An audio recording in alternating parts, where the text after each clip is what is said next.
The Ear to Asia podcast is made available on the Jakarta Post platform under agreement between the Jakarta Post and the University of Melbourne. Hello, I'm Sammy Shah. This is Ear to Asia.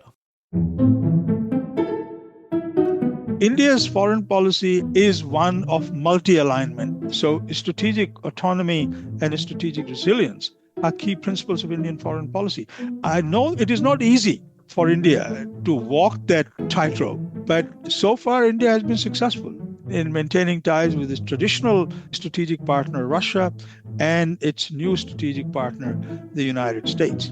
In fact, many other countries, including Indonesia, are looking at India as an example. In this episode, can India maintain strategic autonomy in the Trump 2.0 era? Ear to Asia is the podcast from Asia Institute, the Asia research specialists at the University of Melbourne. When India gained independence in 1947, the United States was amongst the first to establish diplomatic ties, but true partnership was slow to follow. Through the Cold War, US backing of Pakistan and India's closeness with Moscow kept the two democracies at arm's length. More recently, shared concerns over China have drawn them together, but their cooperation is once again under strain. In his second term, President Donald Trump has imposed sweeping tariffs, including a 50% duty on Indian goods, a move aimed at pressuring New Delhi to curb imports of Russian crude oil. The measure has hit Indian exporters hard, placing the country in a difficult bind as it seeks to safeguard its economic interests while preserving long-standing energy and defense ties with Moscow. Tougher US immigration rules affecting Indian professionals further complicate the relationship. At the same time, Moscow's closer alignment with Beijing has altered the framework that has underpinned India's defense and economic partnership with Russia for decades. So, can India maintain its balancing act, partnering with the US in the Quad, relying on Russia for energy and arms, and cautiously improving ties with Beijing? Are Trump's tariff tactics pushing India closer to its Eurasian partners? And as global rivalries deepen, can New Delhi still chart an independent course between these competing powers? Dr. Pradeep Taneja, an Asia political scientist from the School of Social and Political Sciences at the University of Melbourne, joins me to peel back the layers of the relationship between India and the United States. Dr. Taneja is also a regular guest on Ear to Asia. Welcome back, Pradeep. Hello, Sammy. India and the US began diplomatic relations in 1947, but how did that relationship go from distant to now outright hostile sometimes? Well, it's a long time since independence, and the relationship has been transformed. I mean, you rightly said that there was a period, particularly during the Cold War, where India and the United States, in a way, had significant differences, particularly beginning with the 1971 India-Pakistan War, where the US sent in its Seventh Fleet in the Bay of Bengal, and then India had the backing of the Soviet Union. Earlier that year, Indira Gandhi had signed a peace and friendship treaty with the Soviet Union, and that became the cornerstone of India's relationship with the Soviet Union. So, to put it sort of briefly, India was much closer to the Soviet Union, despite being a non-aligned state, despite being one of the leaders of the non-aligned movement. And United States, on the other hand, had developed a close strategic relationship with Pakistan. Pakistan was a treaty ally. Pakistan was a member of both SEATO, the Southeast Asia Treaty Organization, and CENTO. Both of these treaty alliance systems in the region were under the US leadership. India, on the other hand, was much closer to the Soviet Union. But over the last 30 years, really, the relationship between the US and India has been transformed. India signed its first defense decadal agreement. Since 1995, India and the US have been signing a defense framework agreement, which goes for about 10 years. So we've seen the first one in 1995, another one in 2005, then 2015, and the latest one was signed on the 31st of October this year in Malaysia between the Indian Defense Minister and the US Secretary of Defense. And I think these agreements have been growing in ambition. These defense framework agreements between the US and India have been growing in ambition, and cooperation between India and the United States, particularly in the defense sector, has been increasing, so much so that in 2016, US created another classification, a unique classification where it classified India as a major defense partner. Now, a major defense partner is a classification which is unique to India because United States obviously has major defense relationships with its NATO allies, but it also has about 20 countries with which the US has a relationship called the non-NATO partners, and that includes Australia. But for India, because India is not a treaty ally of the United States, the US has created a new classification called the major defense partner. So India is a major defense partner. And I would argue that the defense pillar of the Indo US relationship is probably the strongest of all the other pillars. Were there any contributing factors that were particular in terms of creating those pillars? Was China the main reason? First of all, let me just briefly go through the key pillars of the US India relationship. Economic relationship is obviously very important. So that's one pillar. And that pillar at the moment is under a lot of pressure. As you pointed out, Trump has imposed very high tariff, 50% tariffs on imports from India. And that has really affected the trade and economic relationship. But economic relationship is still an important pillar of the bilateral relationship. The second pillar is the technological relationship, technology transfer. Indian companies have close relationship with their US counterparts. In fact, many of the US tech companies are run by Indians, people who emigrated from India to the United States. Google, Microsoft, all of these big companies are run by people who originally hail from India. The third pillar is the people-to-people relationship. About 5 million people of Indian origin in the United States. So the Indian diaspora plays a very important part in that bilateral relationship. The fact that even in the Trump administration, many of the key positions are held by people of Indian origin is itself indicative of that third pillar of the relationship. The fourth, and I think the most important pillar, is the defense relationship.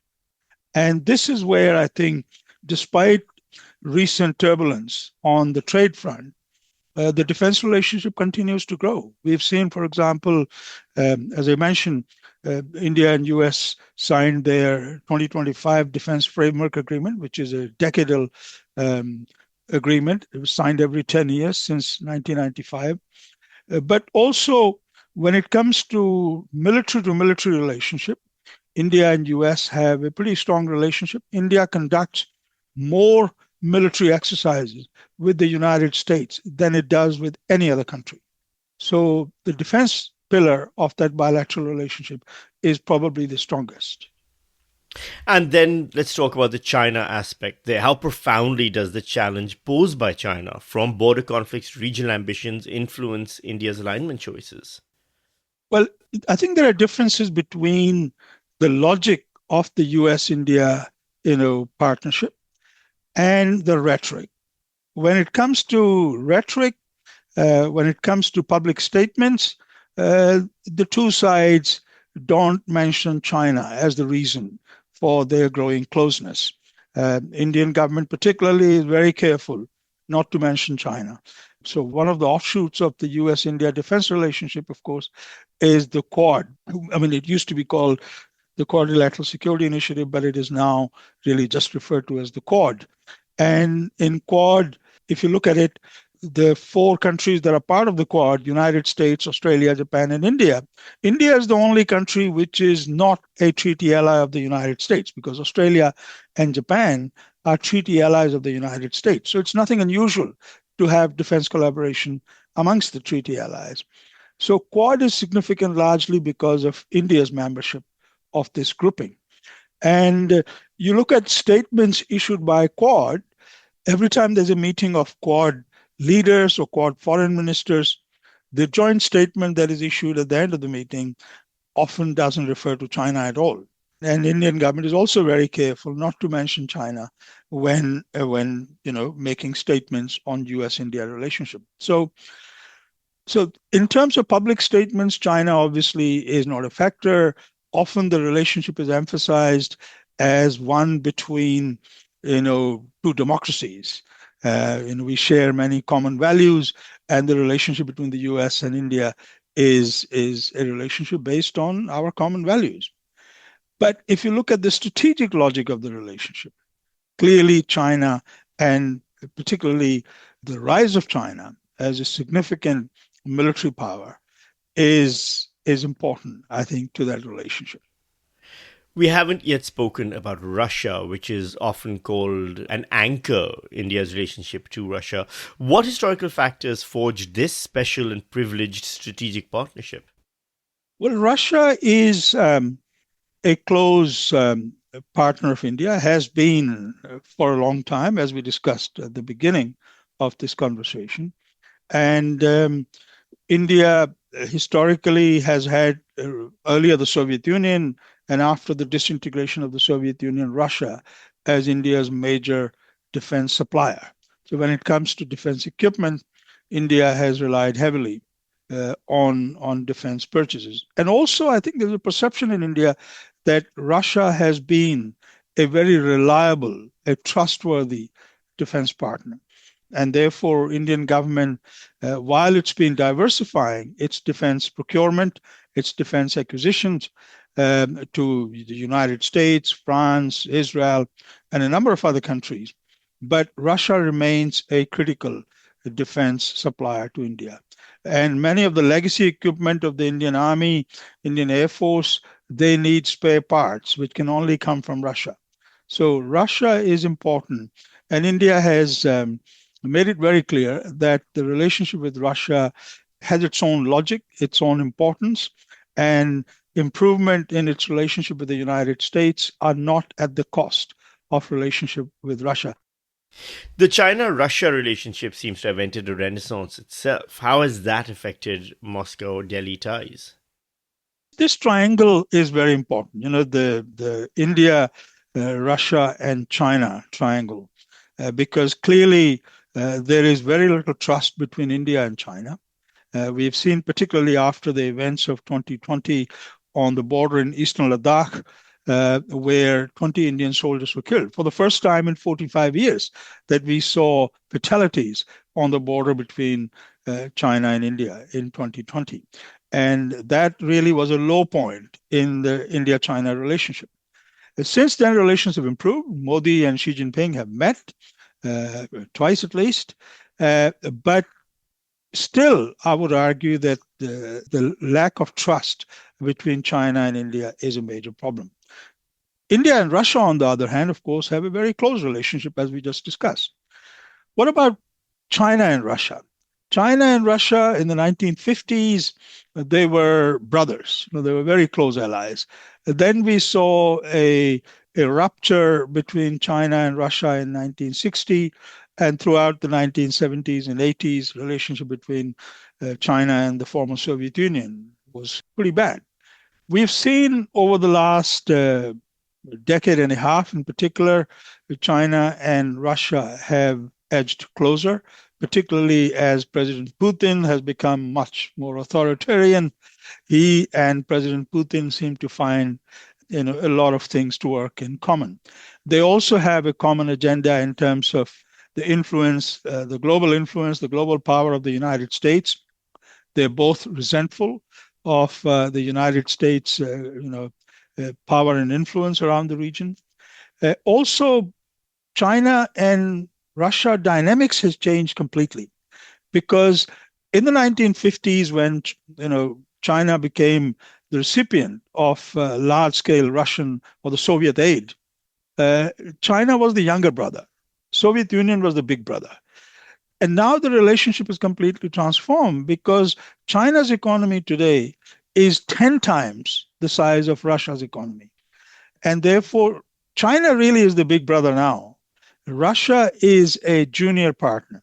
So apart from the number of nuclear warheads in which Russia leads, and some areas of defense technology, for example, making aircraft engines, etc., Russia still has advantage over China.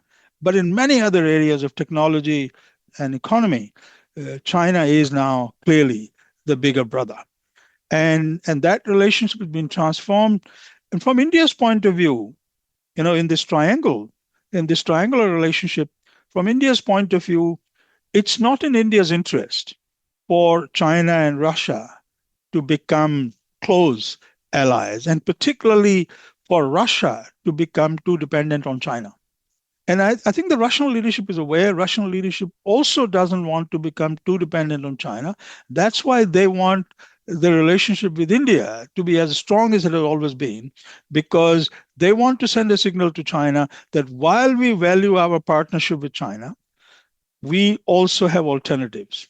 That India is a country which has a similar size in terms of population and domestic market and a faster growing economy than China's economy at the moment. And therefore, Russia wants to send a signal to China that while we value our partnership, but we have alternatives. So Russia also doesn't want to become overly dependent on China, and that serves India's interest.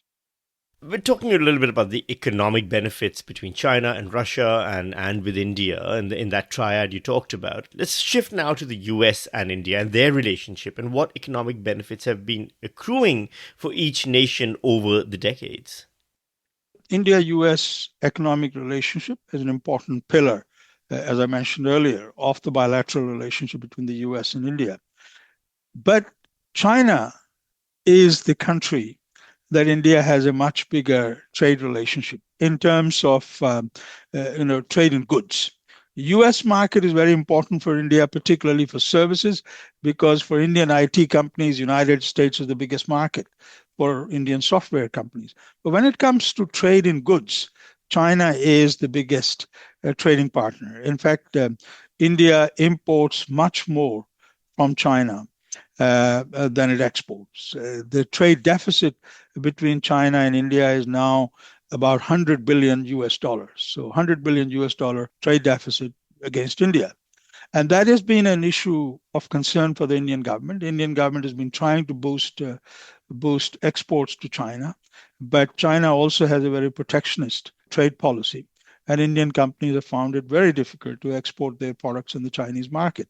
So that's one problem between China and India. But when it comes to US and India, the kind of exports that India has, the kind of commodities that India exports, China, in fact, is a bigger exporter of those commodities to the US than India. So India-US economic relationship, while being very important, is also underdeveloped. There's still, I think, a lot of potential for India, particularly as Indian companies move up the technological value chain. I think the potential for Indian exports to the US will grow. But a major part of the US exports to India, in fact, are defense equipment. So the trade and defense relationship is really joined at the hip. So let's fast forward then to 2025 and to Donald Trump's second term as President of the United States. One of the hallmarks of this term is his application of tariffs on practically every nation on earth. The US imposed a 25% tariff on many Indian goods on 1st August 2025 and raised that to 50% on August 29th. What was the reason behind the successive tariff hikes? The first 25% was the so-called reciprocal tariff. The US concluded, using its own ridiculous formula, that India was imposing 25% tariff on US products. And that was not based on actual tariff, that was based on perceptions about how protectionist the Indian market was. India could live with that. Although India was going to negotiate with the US to bring that down, but India thought that we could live with it. And then the Trump administration imposed another 25% tariff on India, which were in an attempt to penalize India for importing Russian crude oil. Now, historically, Russia was never a big supplier of crude oil to India. Much of India's crude oil came from the Middle East. But since the Ukraine war, Russian suppliers have been discounting crude oil prices in the Indian market. They have been selling crude oil to Indian companies at a much more reduced price. And as a result, Russia has become an important supplier of crude to India. And US leadership has made repeated statements saying that India was fueling Russia's Ukraine war. Peter Navarro, the trade advisor to President Trump, and even his Treasury Secretary have made statements about India's role in supporting the Russian war against Ukraine. Indian government has said, of course, this is a ridiculous claim that India is only interested in sourcing energy at affordable prices because India is one of the most energy dependent countries amongst all major economies. And therefore, India's argument is that we would buy oil from anyone who sells it to us at a discounted price, at an affordable price. And the same offer is available to the US. If the US wants to discount oil exports to India, India would buy them from the US. So Indian government says that this is a purely commercial relationship. Russia is supplying oil to India at a discounted price, and therefore Indian companies have been buying it from Russia. But US says that this is, in a way, an extension of India's historical ties with Russia, and therefore it would like to see the imports of Russian crude oil by India to stop. And President Trump actually has recently claimed that India has stopped, buying Russian crude. I think India has reduced imports of crude oil from Russia, but I don't think India has stopped. And the US government imposed those 25% extra tariff to essentially change India's trade policy so that India buys less oil or doesn't buy any oil from Russia.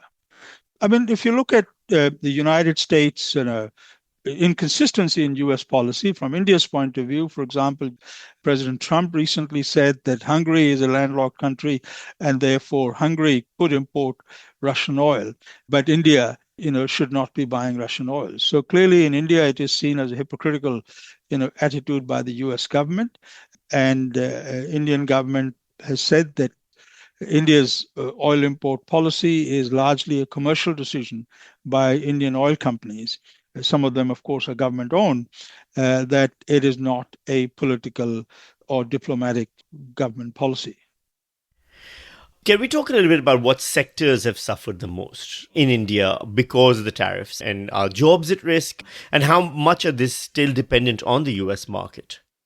First of all, Sammy, India's exports to the US were largely, labor-intensive products, the same kind of goods that other countries also export to the United States. So, for example, one of the industries which has been affected where there have been job losses is leather goods. India is a major exporter of leather goods, and Indian leather goods exporters, handbags, suitcases, wallets, and other leather products. Those industries are concentrated in some parts of India. And since those tariffs have meant that the cost of imports from India of leather goods have gone up, and therefore the US buyers are resorting to buying them from other countries, Pakistan, for example, which has much lower tariffs. Some industries, labor-intensive industries from India have been adversely affected, and we've seen job losses, such as leather industry. But there are other industries where the tariffs are not biting as much, where tariffs actually are low. We have seen, for example, US has recently reduced tariffs on food products from a number of countries, including beef, bananas, and many other types of food products, largely because US is facing high inflation. One of the problems that the Trump administration faces is that the US public is saying that President Trump keeps telling the country that US economy is doing very well, but US consumers are, feeling the pinch. They're feeling the effect of these high tariffs on basic goods, including food products. So recently we have seen US administration reduce tariffs on some of the food products, but clearly India and US are engaged in trade negotiations. They are trying to reach a trade agreement. Both sides have said that they are close. India's commerce minister was in the US not too long ago, and his team and the team of the U.S. President have been working on trying to reach a trade agreement. So it's quite possible that we will soon, in fact, within a matter of weeks, we could see a trade agreement between the United States and India, and that could bring the tariff rates back to, in fact, quite possibly below 25%. You're listening to Ear to Asia from Asia Institute at the University of Melbourne. And just a reminder to listeners about Asia Institute's online publication on Asia and its societies, politics, and cultures. It's called the Melbourne Asia Review. It's free to read and it's open access at melbourneasiareview.edu.au. You'll find articles by some of our regular Ear to Asia guests and by many others. Plus, you can catch recent episodes of Ear to Asia at the Melbourne Asia Review website, which again you can find at melbourneasiareview.edu.au. I'm Sami Shah, and I'm joined by Asia political scientist Dr. Pradeep Taneja from the University of Melbourne. We're talking about how Trump 2.0 affects India-US relations. How has Trump's punitive tariffs on both India and China affected their bilateral relationship? Has there been some unity formed by being the targets of Trump's ire?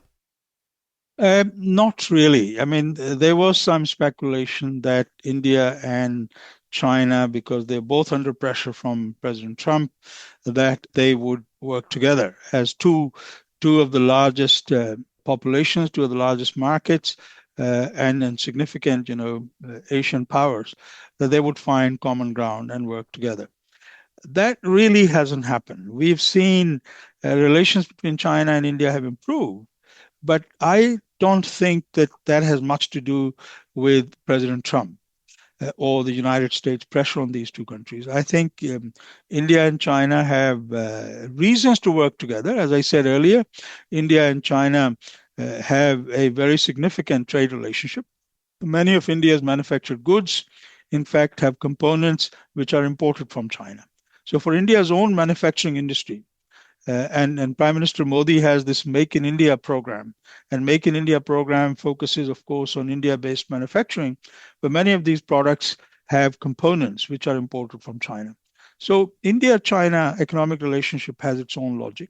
Similarly, India-China strategic tension had their own logic.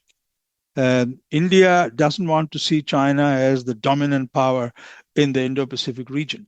And that's why India would work closely with the United States, with Japan, with Australia, and many other countries to make sure that China doesn't become the dominant military power in the Indo-Pacific region, that United States and other US allies remain engaged in the Indo-Pacific region. So there is a strategic logic. So while the economic logic of the US-China relationship dictates that India and China find a way to work together, but the strategic logic of India-China relationship shows that India would still continue to have close defense ties, close strategic ties with the United States to make sure that the United States stays engaged in the region. Do you think then that the punitive tariffs were a miscalculation by Trump, or is India's dependence on the US so great that Trump, as he believes, does hold all the cards? Personally, my opinion is that President Trump's trade policy has very little strategic logic because, generally speaking, a power such as the United States will have, some coordination between its foreign policy and its trade policy. President Trump seems to think that trade policy is completely independent of foreign policy or strategic policy. And that's why in making those decisions, for example, punitive tariffs on India, as you pointed out earlier, India faces 50% tariffs on exports to the US. Now, it doesn't make any sense when you look at the strategic direction of the US-India relationship over the last 30 years. Over the last 30 years, India has emerged as a very important strategic and defense partner of the United States. We've seen India and the United States sign a number of foundational agreements. These are agreements that the United States only signs with its treaty allies. And India and the US have reached very significant agreements on defense cooperation. So punitive tariffs, which have really created a very negative perception of the United States in India. In India, there's always been a section of the Indian elite and the Indian public at large which believes that the United States is not a reliable partner. As against Russia, because Russia is seen as a very trustworthy partner. But there is a perception, a widespread perception in India that United States is not a reliable partner, not a trustworthy partner. And now those people are saying, I told you so, right? That these tariffs are indicative of lack of trust, lack of trust in the United States. So I think this decision by President Trump, even though in economic terms, I don't think it is going to give the United States any significant advantage, but in terms of public perception in India, it makes the job of the Indian government that much harder when it tries to improve relations with the US. So I think it's a self goal on the part of the United States. The US has imposed sanctions on certain firms like Rosneft and Lukoil. Can you tell us a little bit about why that's happened, what the connection is to the US, and why the sanctions were imposed? And then how has India responded? What's India's relationship there? I mean, from India's point of view, some of the Russian companies, Rosneft, for example, these are Russian energy companies which play a very important part in Russia's exports of energy to the rest of the world. And although historically India's imports of Russian oil were insignificant, but the exports of crude oil, particularly to India from Russia, come through these companies. And some of these companies also have investments. For example, there is a oil refiner in India which has Russian investments. In fact, Russia is the biggest investor in their oil refining company. It used to be owned by an Indian company, but once that Indian company sold the business to Russian companies, now Russian companies are a significant player in oil refining, at least in one company. So by imposing sanctions, I think President Trump is trying to penalize both India and China, because China and India are the two of the biggest importers of Russian oil. And by targeting these companies, by imposing sanctions on these companies, President Trump is trying to say that, look, we want you to stop buying oil from these companies. But it's interesting that he has not banned Russian oil. He's only imposed sanctions on Russian companies.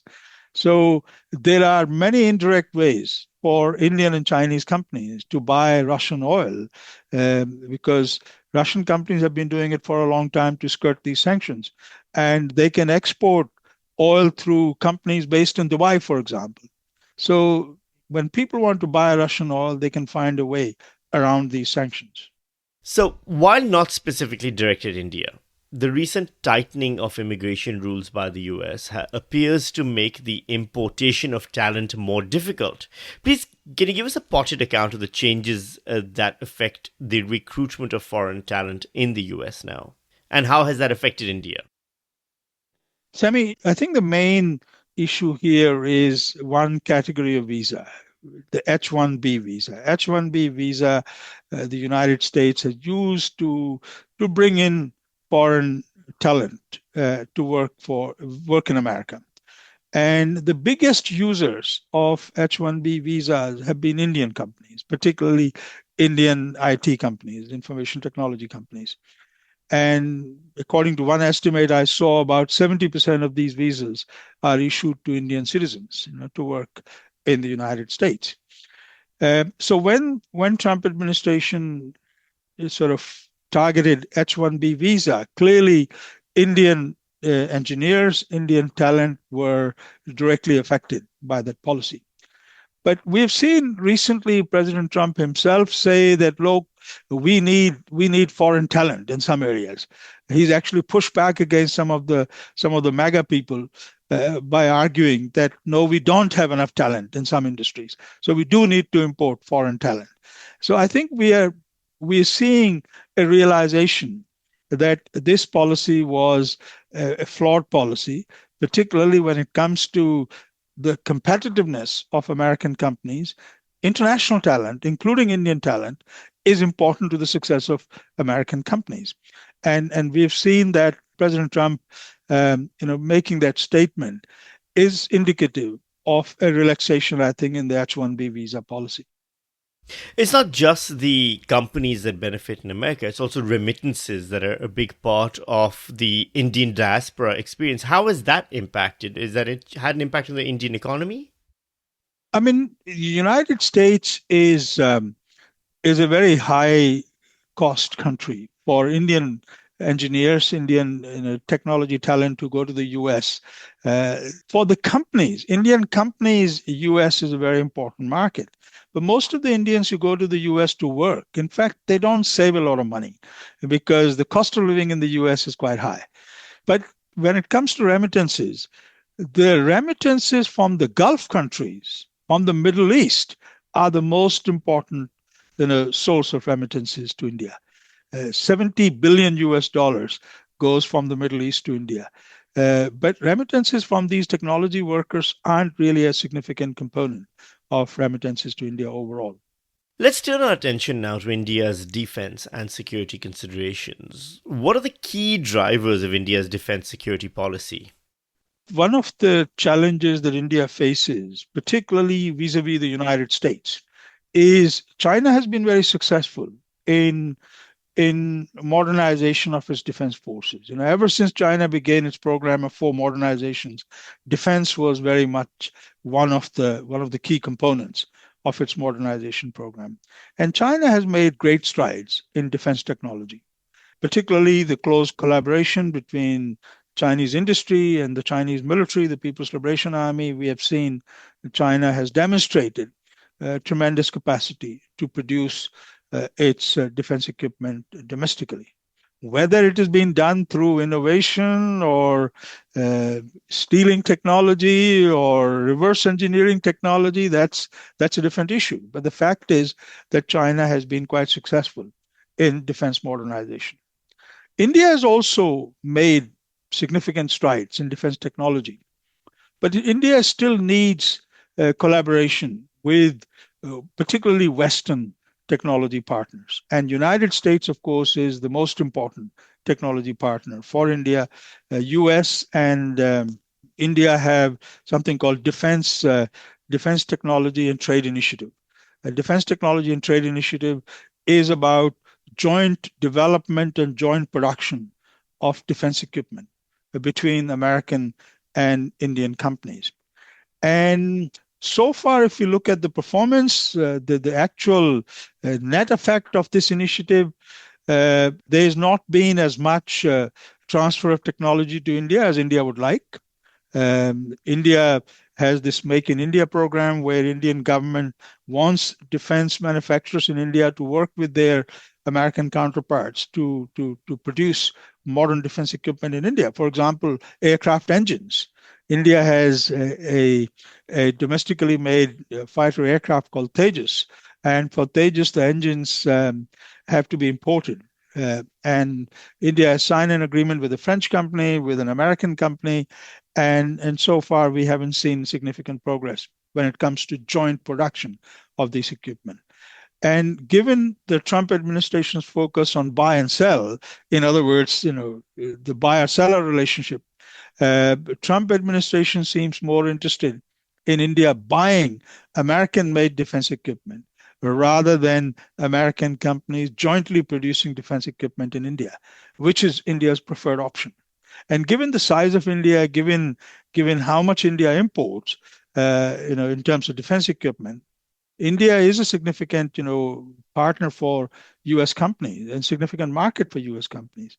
So Indian government is a bit annoyed that the Trump administration is focusing on buyer-seller relationship rather than joint production as the joint, defense and trade and technology initiative calls for. Can you tell us a little bit about how India became part of the Quad or the Quadrilateral Security Dialogue? What is the purpose of the group and what benefits has India gotten from its membership there? The Quad is an initiative that goes back to 2006, 2007. The former Japanese Prime Minister, late Shinzo Abe, he he provided the conceptual framework for this when he addressed the Indian Parliament when he was first in office. in 2007, where he talked about the confluence of Pacific and Indian Oceans, that we need to work on increasing cooperation between countries like India, a major power in the Indian Ocean, and countries in the Pacific Ocean, particularly Japan's allies.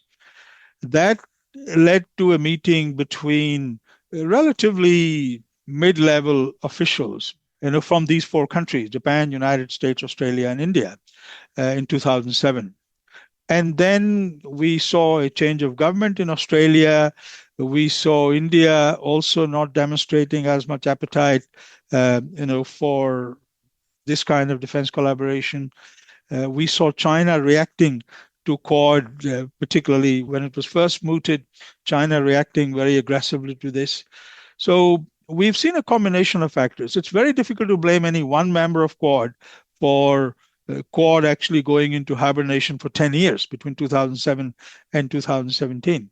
But in 2017, we saw all the four members of Quad actually begin a fresh dialogue based on their partnership, which goes back to the 2004 tsunami, because these four countries had collaborated after the 2004 tsunami in providing disaster relief and humanitarian assistance to countries which were affected in the Indian Ocean by the 2004 tsunami.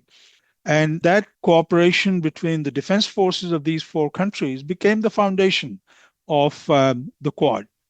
And Quad, under President Trump's first administration, actually got a shot in the arm, because the first Trump administration, changed the name of the U.S. Pacific Command, which is based in Hawaii, to the Indo-Pacific Command. And we saw meetings in terms of the level of government, the increase from government officials to ministers, foreign ministers, to even leaders meeting, where leaders of the four countries met. And this is where I believe there's been a setback to the Quad, because since President Trump came to power in the second Trump administration, we haven't seen a meeting of the Quad leaders. India was supposed to host the leaders meeting this year in 2025. And President Trump was supposed to travel to India, and that hasn't happened. And Indian government again is annoyed by the fact that President Trump, although he came to the Asia Pacific region to attend the ASEAN meeting in Malaysia, and then he went to South Korea, where he met with the Chinese President Xi Jinping, but he did not travel to India for the Quad summit. So Indian government, while being still enthusiastic about the Quad, is concerned that the Trump administration seems to have lost interest. In the second half of 2025, mercurial President Trump seems to be on a mission to cripple the Russian economy in a way that sanctions haven't delivered, and India seems to have faced the brunt of Trump's agenda.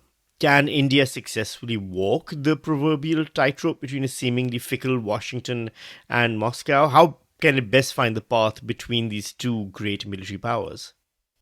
I think Moscow will continue to be a major partner for India. There are many areas of defense technology. For example, one of India's most effective missiles, the BrahMos missile, is developed in partnership with Russia. India's air defense system is also sourced from Russia, the S-400. So there are many areas of defense technology where India and Russia have a very close and very trustworthy partnership. But at the same time, India doesn't want to put all its eggs in one basket. And India is also aware that in many areas of defense technology, Western companies, particularly the US companies, have an advantage. And India therefore wants to work with the US companies and US suppliers when it comes to defense production. So I don't think India views the growing relationship with the United States as coming at the expense of its relationship with Russia. And if US were to make that a condition, then I think it will adversely affect US-India relationship. US administrations, the previous administrations, have accepted India's close strategic and diplomatic ties with Russia. and they were willing to improve relations with India. They were willing to establish closer strategic and defense relationship with India, despite India's close relations with Russia. So, from India's point of view, Russia will remain an important partner for India, but at the same time, India wants close defense and security ties with the United States. And previous US administrations have accepted that logic. So, final question then. Wouldn't it make sense for India to switch from Russia to the United States as its primary supplier of weapons, or at least advanced weapons systems? It seems that would please Donald Trump and create a more long-lasting relationship between the US and India. That's a very good question, Sammy. And that really goes to the heart of the philosophical foundations of India's foreign and defense policies. India's foreign policy is based on what Indian government calls strategic autonomy. Strategic autonomy is an advance in many ways on the previous non-alignment policy. And strategic autonomy says that India would not be a treaty ally of any one power, that India would retain its strategic autonomy and its strategic resilience, that these are core principles of India's foreign and defense policies. And it's important for India to be able to maintain its relationship with major defense partners, major foreign policy partners, and therefore each relationship is supposed to have its own logic. Relationship with the US has its own logic, relationship with Russia has its own logic, and relations with China have their own logic. So India's foreign policy, as Indian Foreign Minister Jaishankar has repeatedly emphasized, is one of multi-alignment rather than alignment with any one power. So strategic autonomy and strategic resilience are key principles of Indian foreign policy. I know it is not easy for India to walk that the tightrope, but so far India has been successful in maintaining ties with its traditional strategic partner Russia and its new strategic partner the United States. But I think it's a challenge for the Indian diplomacy. It's a challenge for Indian diplomacy, but so far India has shown that India is capable of doing it. And in fact, many other countries, including Indonesia, are looking at India as an example. If India can do it, they want to do it too. And India, in many ways, is setting an example for other, non-aligned countries who don't want to become too tied or too dependent on any one partner. Our guest has been Dr. Pradeep Taneja from the School of Social and Political Sciences at the University of Melbourne. Thank you, Pradeep. Thank you, Sammy. Ear to Asia is brought to you by Asia Institute. You can find more information about this and all our other episodes at the Asia Institute website. Be sure to keep up with every episode of Ear to Asia by following us on the Apple Podcasts app, Spotify, YouTube, or wherever you get your podcasts. If you like the show, please rate and review it. Every positive review helps new listeners find the show. And please help us by spreading the word on your socials. This episode was recorded on the 19th of November 2025. Producers were Kelvin Param and Eric Van Bemmel of Profactual.com. Ear to Asia is licensed under Creative Commons Copyright 2025, the University of Melbourne. I'm Sammy Shah. Thanks for your company.